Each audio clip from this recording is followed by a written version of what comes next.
Oke, untuk fitur selanjutnya yang akan saya jelaskan yaitu fitur di menu calculation, kemudian kita pilih sorting the food record for the nutrient content ya. Kita klik dulu, akan muncul tampilan seperti ini.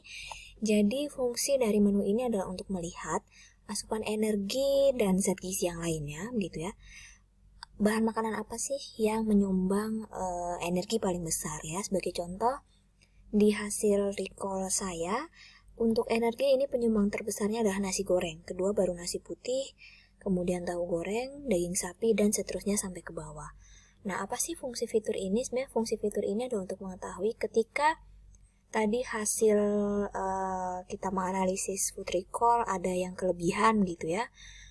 Sebagai contoh, di hasil Nutri-Survey ini adalah vitamin A yang berlebihan. Kita bisa lihat kira-kira vitamin A itu kelebihannya dari mana saja sih? Bahan makanan apa sih yang menyebabkan asupan vitamin A-nya jadi berlebihan? Sehingga kita bisa merekomendasikan bahan makanan yang harus dikurangi agar asupan vitamin A-nya itu tidak berlebihan ya. Untuk tahu vitamin A, bahan makanan apa saja yang menyumbang asupan vitamin A, klik di sini, kemudian klik aja zat gizinya ya. Vitamin A. Nah, yang kemarin ada yang tanya gitu ya, apa Bu satuan vitamin A di Nutri-Survey? Satuannya sudah retinol ekuivalen, jadi tidak perlu lagi dikonversi menjadi RE ya. Nah, ini hasil recall saya, ternyata yang paling tinggi adalah disumbangkan oleh sayur sop. Nah, maka di sini bisa disarankan mungkin untuk sayur sop bisa dikurangi ya, supaya asupan vitamin A-nya tidak terlalu tinggi. Oke, teman-teman bisa juga mengkalkulasikan food groups ya. Tapi kalau food groups ini karena kita cuma pakai bahan makanan dari database Indonesia, kan cuma satu kategori ya di kode Z, jadi tidak bisa food nge-record atau meng-sorting sesuai dengan food groupsnya. Tapi kalau misalnya kita pakai database USDA, kita bisa tahu misalnya dari grup protein hewani kah, dari grup sayuran kah, atau dari grup yang lain gitu ya, yang menyebabkan asupan vitamin A-nya itu berlebihan. Jadi sementara teman-teman pakai ini aja food. Oke, teman-teman juga bisa langsung dari dua recall ya, ini dan ini misalnya. Nah, ini secara otomatis dari hasil recall saya 2 hari, ternyata yang paling banyak menyumbang asupan vitamin A adalah sayur bayam. Nah, maka sayur bayam ini yang mungkin bisa dikurangi ya, dan seterusnya. Untuk ekspor ke Microsoft Word, teman-teman sekali lagi bisa klik clipboard. Oke, kemudian bisa di paste di Microsoft Word ya. Oke, kemudian ini terakhir ya, kita membahas sedikit terkait dengan display option. Jadi sebenarnya kok display option ini nggak terlalu bermakna sih. Ini hanya untuk menampilkan ketika kita membuka Nutri-Survey.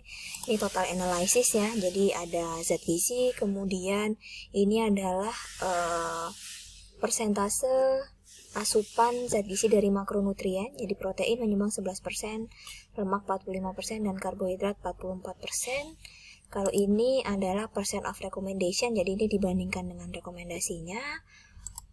Ini food analysis, ini semacam densitas zat gizi ya per 100 gram. Jadi di menu ini per 100 gram itu 250 kilokalori, proteinnya sekitar 3,5, lemaknya 17,2, karbohidratnya 20,1, sehingga bisa kita lihat bahwa densitas makanan ini cukup tinggi dan penyumbang terbesarnya yaitu berasal dari lemak. Oke, kemudian meal analysis. Ini apabila kita entry food recall atau food recordnya itu tadi pakai sarapan, pakai judul itu ya, sarapan, snack, makan siang, dan seterusnya. Tapi karena ini tidak pakai, maka ini tidak keluar. Coba saya buka yang ada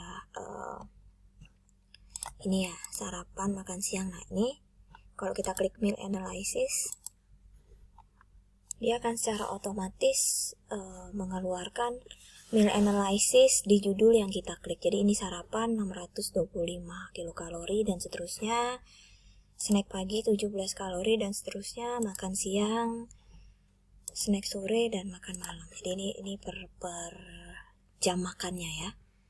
Kemudian ini nutrient konten, ini untuk memperlihatkan kandungan zat gizi dari masing-masing bahan makanan. Tapi biasanya jarang sih kita mengotak-atik display ini ya. Yang penting kelihatan total analisisnya, dan ini adalah untuk shortcut untuk mengeluarkan output. Oke, Kemudian sedikit mengingatkan juga apabila teman-teman ingin menambah zat gizinya ya, jadi tidak hanya ini, teman-teman bisa masuk ke extras, kemudian choose nutrients. Nah, ini tinggal di drop aja. Memasukkan vitamin D, memasukkan retinol misalnya, memasukkan tiamin, dan seterusnya ya. Tinggal klik OK saja. Nah, nanti secara otomatis akan bertambah di sini ya. Jadi sebelum mengeluarkan outputnya atau mengekspor hasil analisisnya, teman-teman pastikan zat gizinya ini udah sesuai dengan zat gizi yang ingin Anda analisis ya.